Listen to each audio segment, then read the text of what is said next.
Hi, my name is Rachel. I'm a graduate student at the Florida State University, and the following slides are a representation of Butler's and Zeng's research in 2014 titled Young Foreign Language Learners Interactions During Task-Based Paired Assessments. Any other research recited in the following slides was what Butler and Zeng had used to support their research, and I had also quoted them in the following slides.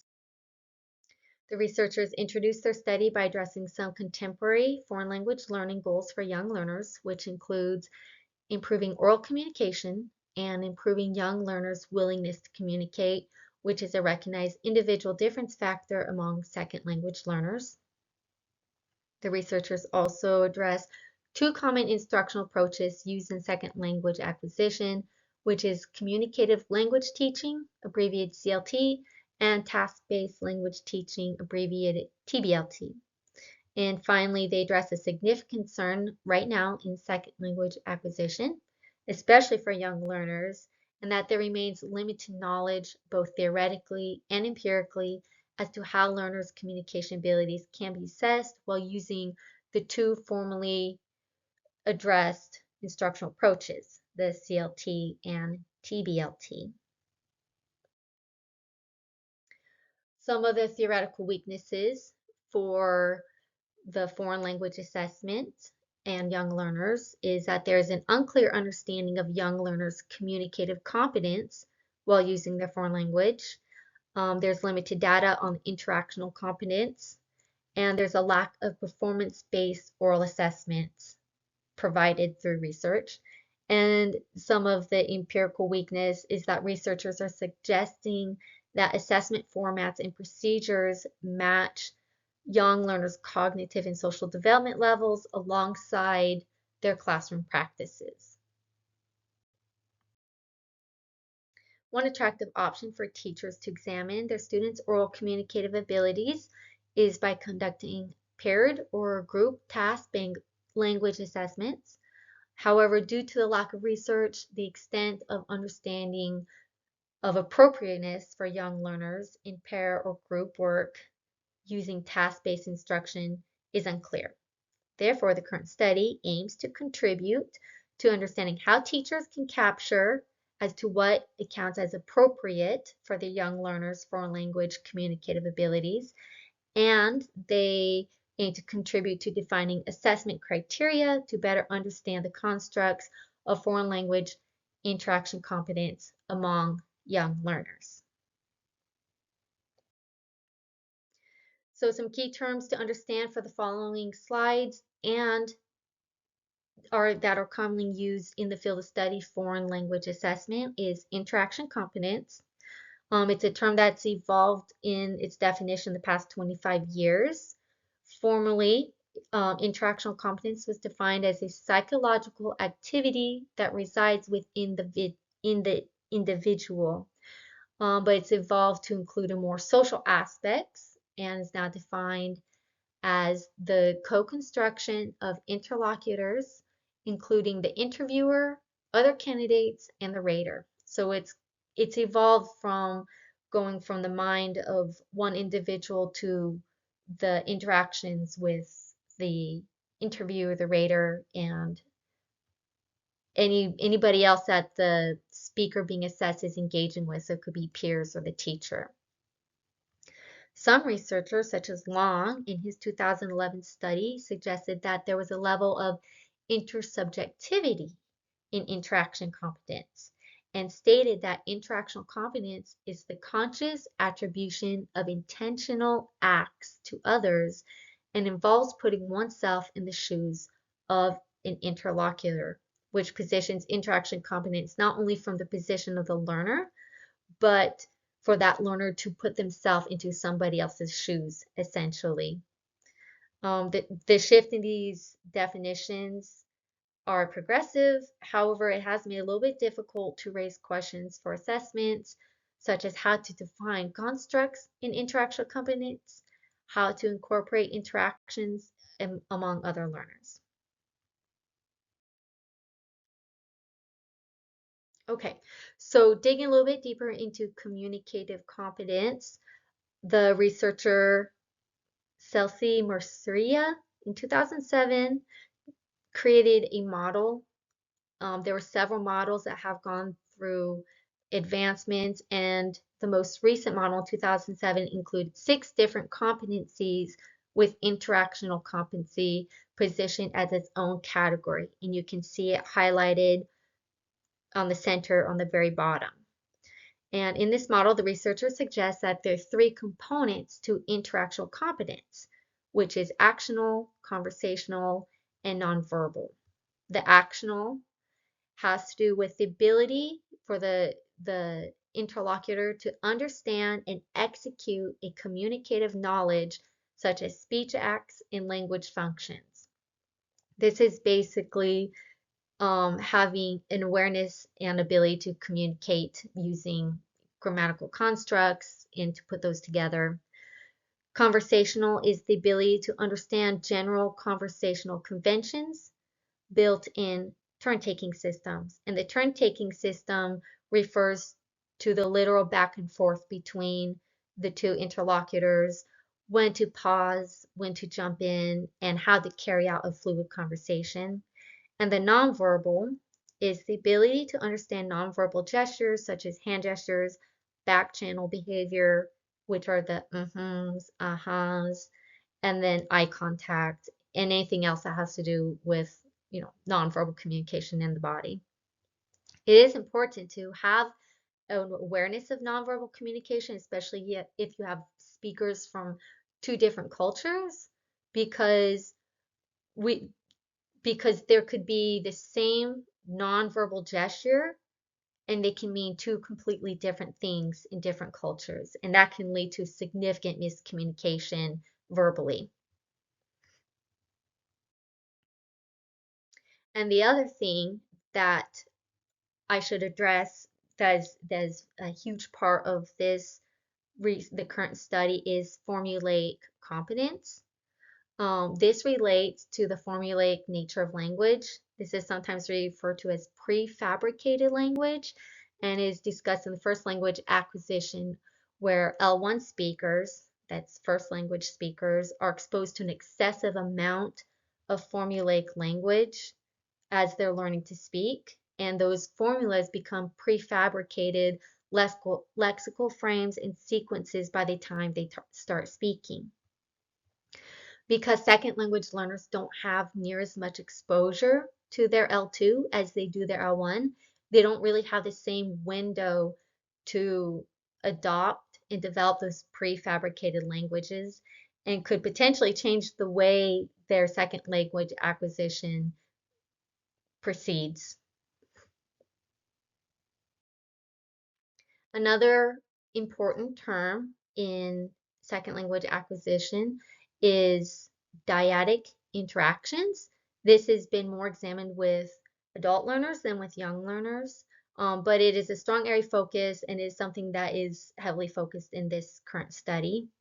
Storch models in her 2002 study a framework of dyadic interaction using 2 binary terms, equality and mutuality. And these 2 terms characterize the interactions during paired tasks. Equality is the degree of control or authority over the direction of a task. So how much the student will take control of a task at hand. And mutuality is the level of engagement with each other's contribution. That has to do with how the paired interlocutors contribute and engage with each other's contribution while completing the task. The Storch's model came up with 4 quadrants, and these were technically different scenarios that were commonly played out by adult learners. So the first quadrant was collaborative. It had high mutuality, which was there was moderate to high engagement with each other's contributions, and it had high equality, which is moderate to high degree of control of the task. And in this scenario, the participants worked well together and they offered contributions to completing the task, and they engaged with each other's ideas where they were able to come up with agreed upon solutions through negotiations. in the second quadrant, this is what Storch called dominant-dominant. There were actually two scenarios that played out in the second quadrant. So I'll address scenario 1 and then scenario 2. So this was a low mutuality and high equality, which meant there was moderate to low engagement with each other's contributions, and there was a moderate to high degree of control of the task.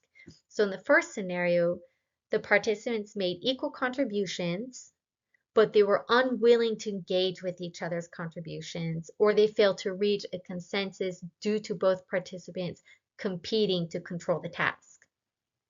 That was the first scenario of quadrant 2. And then the second scenario was pretty much the same. The participants made equal contributions, but they were unwilling to engage with each other's contributions or failed to reach consensus because neither participant wanted to control the task. So the first scenario was both participants wanted to control the task, and the second scenario was that neither participant wanted to control the task. In the third quadrant, titled Dominant Passive, it was low mutuality, low equality, which meant that there was moderate to low engagement with each other's contributions, and there was a low degree of control of the task. So in this scenario, one participant took an authoritative role and the other participant took a passive or subservient role. And because of the dynamics of those two roles, there was minimal negotiation and creating less engagement with each other's contributions. And the fourth scenario was the expert novice. This had high mutuality and low equality. This was a lot of engagement with each other's contributions, and there was a low degree of control of the task. This scenario played out as the expert type, where one student may have taken more of a leadership or mentor type role with the other participant who had maybe had less knowledge of language. So it kind of probably might have created that zone of proximal development.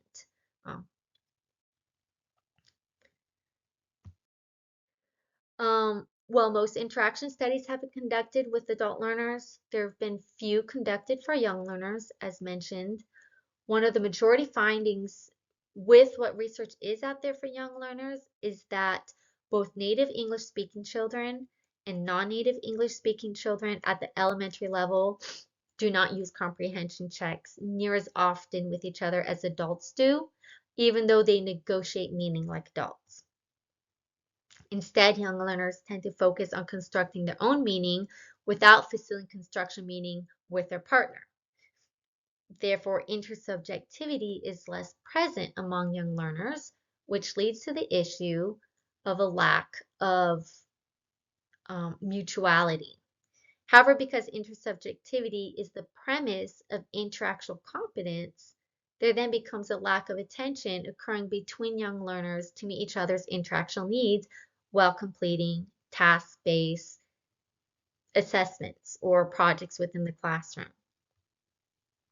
This is an observation made also with young learners' first language acquisition, so it's not alarming to see this in second language acquisition. But research does indicate that as children increase with age, so does their ability to detect the need of other people's needs that they're speaking with. So there is an increase of intersubjectivity as learners mature cognitively. The lack of intersubjectivity is also critical to task-based lessons because one of the required elements of a task-based lesson is the completion of information gaps. For a quick recap, completion of information gaps is the need to convey information, express opinion, or infer meaning. So if there's a lack of subjectivity, there will also be a lack of completion for information gaps, which essentially will be an issue for task-based assessments because there needs to be a level of information gap being filled. So the current study with the two concepts addressed, Butler and Zeng asked 3 questions. Are there any differences in holistic interaction patterns during task-based paired assessments between 4th and 6th grader students in the foreign language context? What are the major interactional discourse characteristics among young learners of foreign languages during task-based paired assessment? And how do these characteristics differ between 4th and 6th graders? And to what extent do 4th and 6th graders learners take their partner's perspectives during task-based paired assessments in foreign language? So the first one is going to address how does interaction vary between 4th and 6th graders. The second one addresses the interactional discourse characteristics. And then the third question addresses that the ability to put yourself into someone else's shoes, which is related to the intersubjectivity. The participants of the present study included a group of 32 fourth graders selected from 2 separate classes and a group of 32 sixth graders also selected from 2 different classes. There were 2 teachers for each grade for a total of 4 teachers. This occurred at a public elementary school in China, and the task-based instruction was required in this school's curriculum, so this was not a new concept for the students. And the researchers chose the age group, the 4th and 6th graders, because there's an understanding of how communicative competence varies between these 2 age groups, and so they want to assess that in foreign language task-based assessment as well. The second reason for this age group was because there's limited research on this age group, and therefore they want to contribute their findings to the lack of empirical data in this area. The typical class structure for the students required the use of textbook series, which was approved by the National Approval Committee for Textbooks in Schools, and their lessons were heavily oral focused at the beginning of their classes, where they initiate oral exchanges with the teachers and the students, and they followed a review or exchange of vocabulary, grammar, and expressions from the classes the day before. And then the remaining of their classes were spent completing various tasks and activities, usually in groups or pairs. Again, the point of this task-based assessment was they didn't want to introduce something unfamiliar to the students, so they also chose these classes because this was something the students were already familiar with. Pretty much the class structure is the same for the 4th and 6th graders. The only difference was that 4th graders did 4 hours a week of English and the 6th graders did 5 hours a week. And the tasks were similar for both the grades, except the 6th graders had the level of difficulty enhanced, the course, because they were 2 years further in English. The assessment for the study was used for traditional paper and pencil format. There was the tasks, the assessments was designed to facilitate language and motivation. It was summative in nature, and the students were allowed to ask questions to their teachers during the assessment, which they did. However, there did end up being minimal teacher interaction. And at the end of the assessment, the students did provide completed self-assessments that were not used in the current study, but that the researchers did, I believe, provide to the teachers for future classroom improvements or whatnot. And then for the pairing, like I said, there were 32 of each for the 4th and 6th graders. They were drawn from a pool of 100 students. Of the 32 students, they made a point that 24 had a high general English proficiency, which was the scoring, it had to be greater than 90 points. And then the other 8 of the 24 to make up that group of 32 were random. All the students of the study were expected to know at least 600 words, and they were all expected to carry out dialogue in familiar matters. They were expected to be able to read short stories and provide simple written sentences. And then all the students were paired with a familiar classmate, um, which would reduce the fear of speaking to someone they didn't know. They were trying to contribute to the willingness to communicate, as mentioned in the beginning of the slides. Okay, so the tasks for the study included an information gap task, which required interaction, and the task had a closed outcome. And then the decision-making task, which did not require interaction, that required more mutuality and equality, and that had open-ended outcomes. The tasks were identical nature, and they were randomly assigned. So there was two information gap tasks, there were two decision-making tasks, and they were assigned randomly to the students. For the information gap tasks, the students were asked to locate a missing item in a picture. And so one student had a picture and they had to locate the items by communicating to another speaker and figuring out where they're located in the photo. The students could not locate each other's picture while they're asking questions. And there were two versions, the kitchen scene and a classroom scene. Again, those were random. The last three bullets are orange because this was the same for all the tasks. On average, it took the students 5 to 10 minutes. All the tasks were recorded via video and audio, and the teachers evaluated the students' performance using a 4-point Likert scale. And like I said, the students complete self-assessment at the end of every task for future research or for the teacher's feedback. Same with the decision-making tasks. There were two versions, the safari trip or school trip, and in this task, the students were expected to negotiate certain items that they would take with them on a trip. Maybe they were given a list of 15 items and they had to negotiate to pick out 5 and negotiate why. They were provided pictures of items to help choose what items they would bring with them.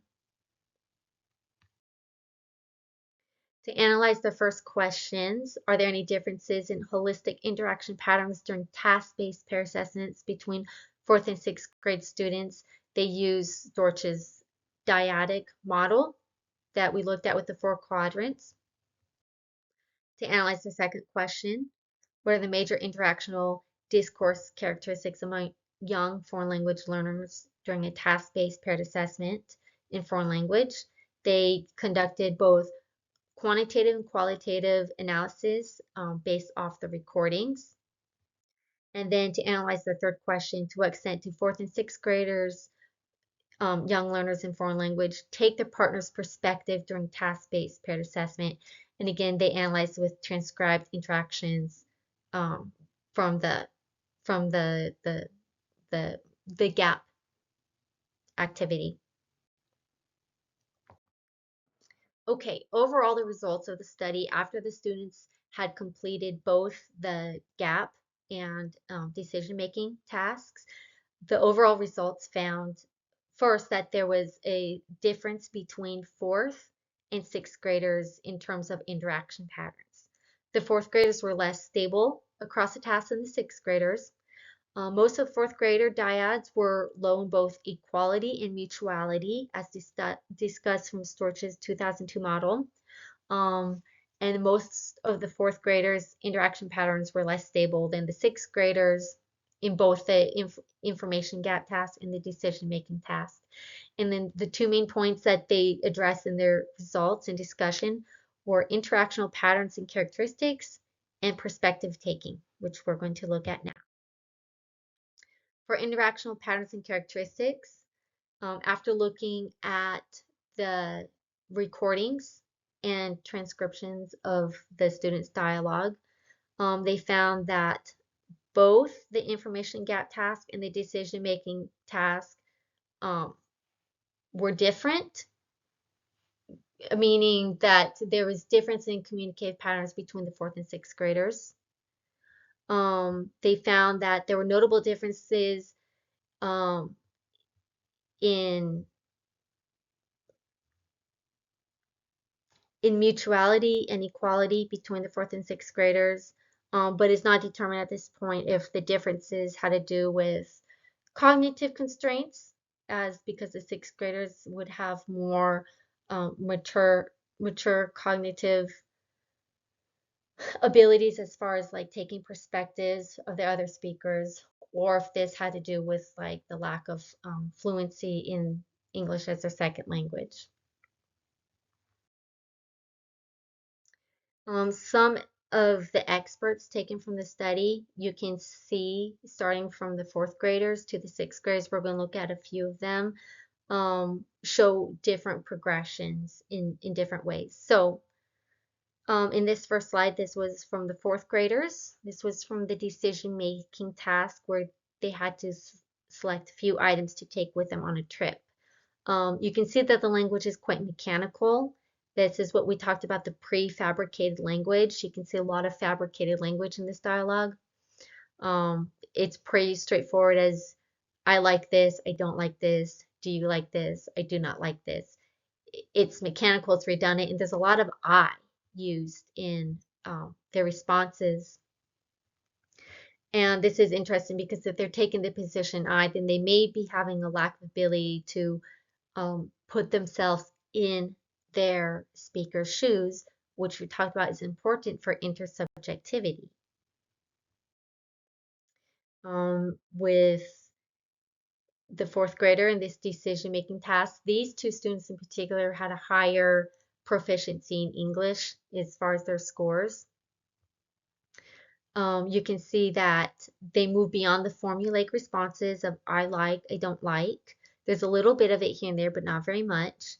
And another important difference between these two speakers, because they're more proficient, you see them using we as well as I, but the fact that they're introducing we could show that they're having an understanding of mutual engagement with each other, where we didn't see that with the less with the other students that had a less proficiency in English.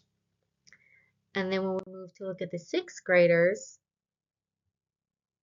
we can see that there is far less mechanical speech and there's more spontaneity in their turns of when they're speaking to each other.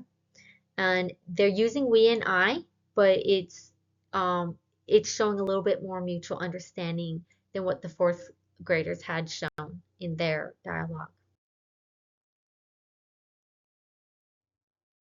So overall, with the interaction, what we saw as we progressed from the fourth to sixth grader, there was less mechanical language, there was more spontaneity, and the turn taking was more fluid and natural, rather than the quick short answer with a pause. There was probably a little bit more interruption and negotiation of meaning. The second thing that the researchers looked at was the perspectives and how that played a role in understanding mutual engagement and agreement between the paired speakers. So the researchers required the need for speakers to be able to put themselves into the shoes of their partner in order to complete these tasks. This was difficult for the fourth graders, meaning they had a hard time providing information to their partners while putting themselves in their partner's shoes.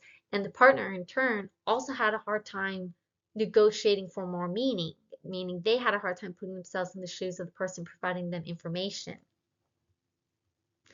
And then another significant difference between the fourth and sixth graders was the way they handled the lack of vocabulary. The fourth graders actually were a little bit more creative, that when they didn't know a certain word, for example, refrigerator, if they didn't know the word for refrigerator, they would say the big white thing or the cold white thing. They found a way to describe it, where the sixth grades just kind of stopped. If they didn't know the vocabulary for refrigerator, they didn't even attempt to be creative in describing it. So in some ways that showed maybe how some of creativity reduces, but that unfortunately was not part of the study.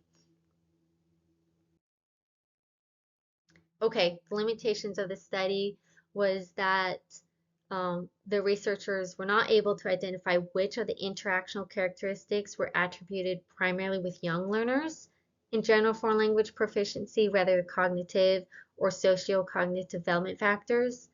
They weren't able to identify the possibility of age-related factors and the influences of general foreign language proficiency, and they weren't able to obtain detailed information about the development process of interactional competence and strategies in relation to the developmental factors. Obviously, with those limitations, there's plenty of room for future research.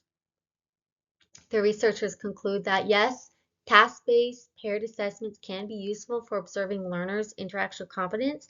However, this can be challenging if the dyads have not yet achieved higher equality or mutuality in their interactions. And this is that intersubjectivity that we talked about.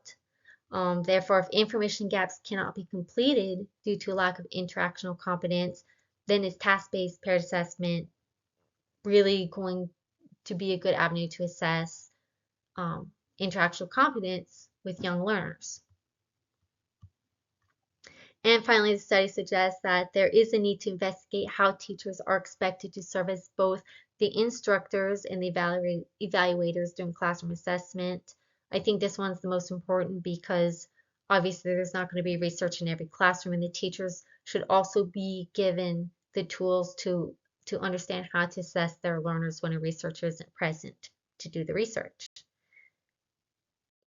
So in this group, everybody was expected to read the article, so I may have gone through the slides pretty quickly, but if you'd read the article and the research as well, you should have been able to follow pretty well. My first question is first, what are your comments regarding the two introduced concepts? That's the intellectual competence. You can go into the actional, conversation, or nonverbal aspects, and then what comments or feedback do you have for the dyadic interactions? Remember that include the equality, mutuality, and intersubjectivity.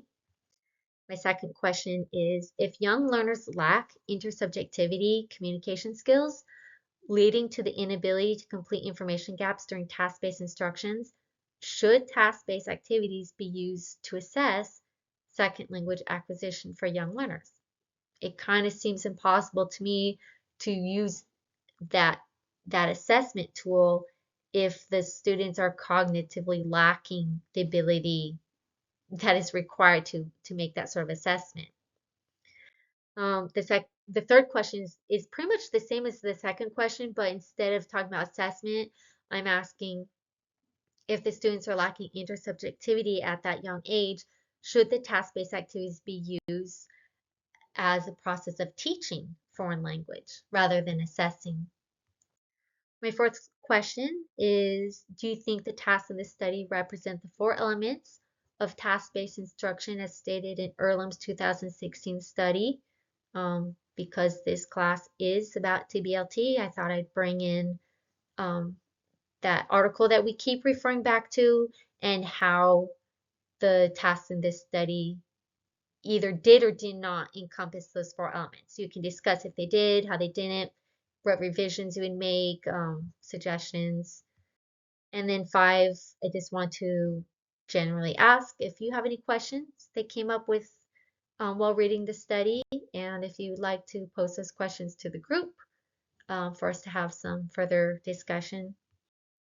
And of course, the works cited, this was Butler and Zeng's 2014 study, and then we've all read Earlham's 2016 at this point. The second article, for those who have not read it, is available on Google Scholar as well. All right, thank you. I can't wait to see everybody's comments and to engage a little bit further discussion as far as what we've learned in this research study. Thanks.